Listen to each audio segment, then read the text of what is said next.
सात संगत जी, प्यार से कहना धन निरंकार जी।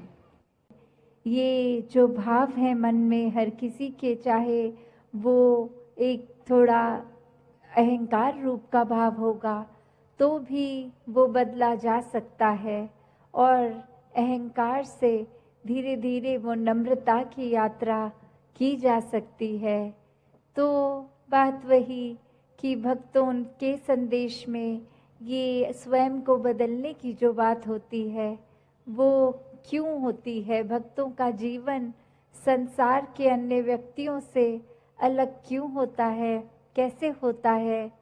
तो बात वही कि भक्तों के जीवन में भी वही है, दृष्टि के लिए आँख है, खाने के लिए हाथ हैं, एक सूंघने के लिए नाक है। एक दिन में उतार चढ़ाव उसी प्रकार आएंगे, और उसी तरह जो भक्त श्रेणी के नहीं हैं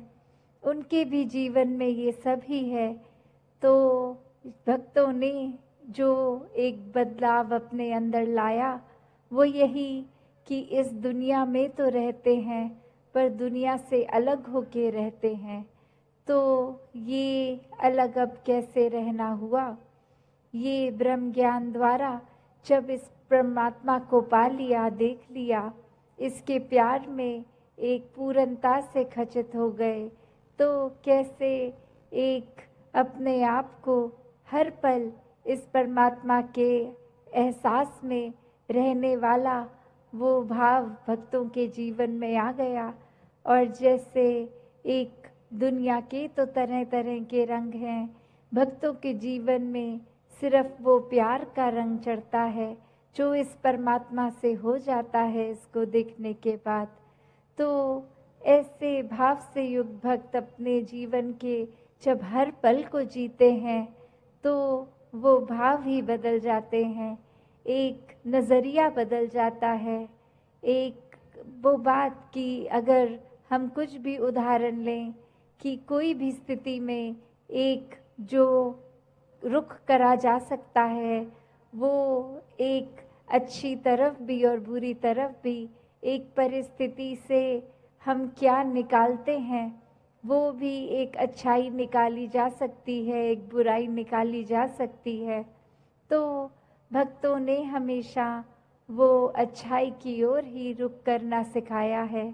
कि परिस्थिति अगर इस परमात्मा ने दी है तो अच्छी ही होगी। एक अगर उस परिस्थिति को अच्छा नहीं समझ रहे हम तो वो हमारी कमी है, इस परमात्मा ने तो पूर्ण किया है इस परिस्थिति को भी। जब इस परमात्मा ने हमको जो कुछ दिया वो परमात्मा का जो दान है, तो ये परमात्मा जहाँ पूरा है तो परमात्मा की दी हुई हर परिस्थिति भी पूर्ण है। फर्क सिर्फ हमारे नज़रिए का होता है कि उसको हम किस तरह देख रहे हैं, उस परिस्थिति में से हम निचोड़ क्या निकाल रहे हैं, उससे सिखलाई क्या निकाल रहे हैं। क्या हम सिर्फ हमारे अनुसार कुछ नहीं हुआ तो उसके वजह से इस परमात्मा को ही कोस रहे हैं, या ये भी मान रहे हैं कि ये ही हमारे लिए बेस्ट है और कैसे इसमें वरदान छुपा हुआ है। तो एक ये नज़रिया भक्तों ने हमेशा से जो जिया कि आध्यात्मिक पहलू अपना हर किसी ने जहाँ एक बहुत ही उस नज़रिए का बनाना है कि जीवन में ये शरीर मिला है, ये मटीरियलिस्टिक वस्तुएं मिली हैं, घर बार रिश्तेदारी बहुत कुछ मिला है, तो क्या इसी में पूरा समय रहकर इस परमात्मा के लिए समय नहीं निकालना, या फिर एक चुनाव अपना है कि इस परमात्मा के प्यार के रंग में ऐसे रंगे जाएं कि कोई दुनियावी रंग फिर छू नहीं सकता। ये पक्के का रंग, ये एक हर समय रहने वाला रंग, और इस रंग को जिसने भी अपने ऊपर लगाया वो हमेशा के लिए आनंदित हो गए। एक जीवन हर समय के लिए झूम झूम के जिया गया। और वो फिर बात कि भक्तों के जीवन में भी विपरीत परिस्थितियां आईं तो भी उन्होंने कभी इस परमात्मा से विश्वास नहीं तोड़ा। तो बात वही कि परमात्मा के प्यार में जो रंग जाते हैं वो खुद ब खुद बदल जाते हैं। एक सामाजिक रूप से चाहे रहन सहन वैसा ही रहेगा जैसे ये परमात्मा के प्यार से पहले का था, वो एक शक्ल आकार सब सेम रहेगा। सिर्फ और सिर्फ जो बदला जाएगा वो मन के भाव बदलते हैं। तो ऐसा ही बदलाव हर किसी के जीवन में मुबारक बदलाव होता है कि ये एक संसार में जितने भी अलग अलग प्रकार के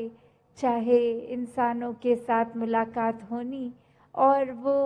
एक अलग अलग कल्चर बैकग्राउंड, दिखने में अलग, खान पान अलग, सब तरह से वो एक डाइवर्सिटी रूप, और कैसे वो होने के बावजूद भी सब परमात्मा के साथ जो एकत्व के बंधन में हैं, तो हर एक को एक दूसरे में परमात्मा ही नज़र आता है। और कैसे फिर एक ये एकत्व ही दिल पे हर समय का, और उससे फिर कोई किसी में फर्क नहीं दिखता, कोई ऊंच नीच जाति पाति प्रांति कुछ भी फर्क नहीं, सब अपने हैं, सब ही पूजनीय हैं। तो कैसे ये परमात्मा का वास तो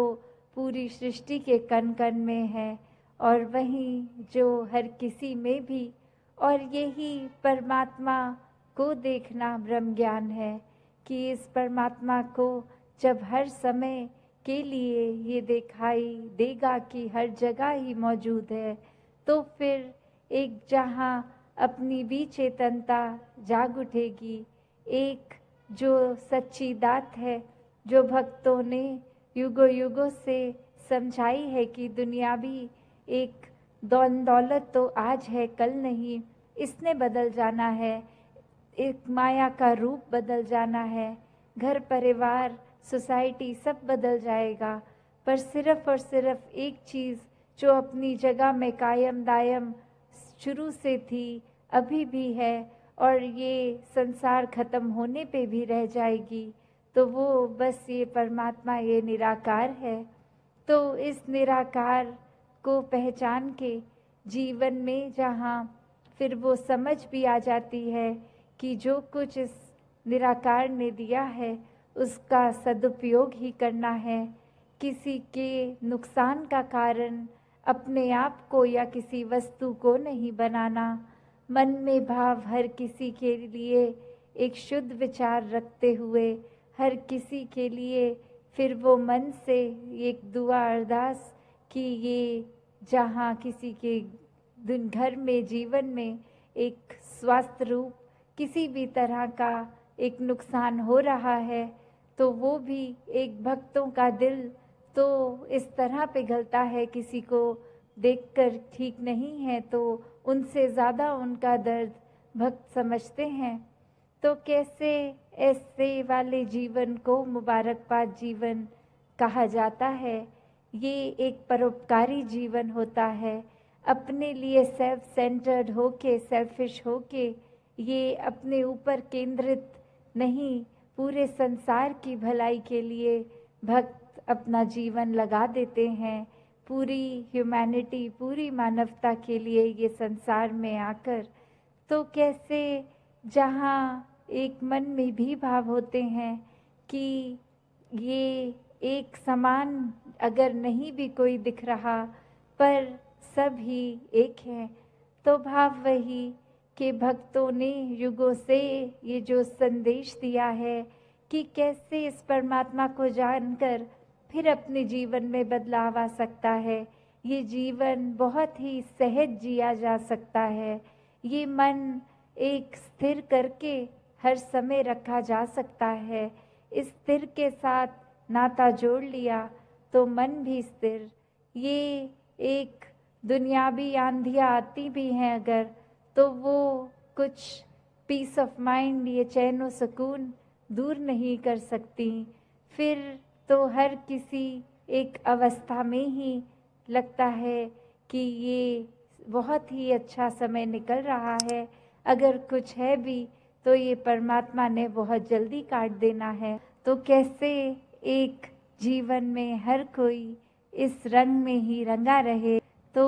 हर किसी ने अपना जीवन एक सुखमय जीवन बनाना है, तो इस निराकार का ही सहारा लेना है। वो सहारा लेकर दुनियावी दुख होंगे भी तो भी जीवन बहुत ही सुखमय निकल जाएगा, आनंद में निकल जाएगा। सत्संगत जी, धन निरंकार जी।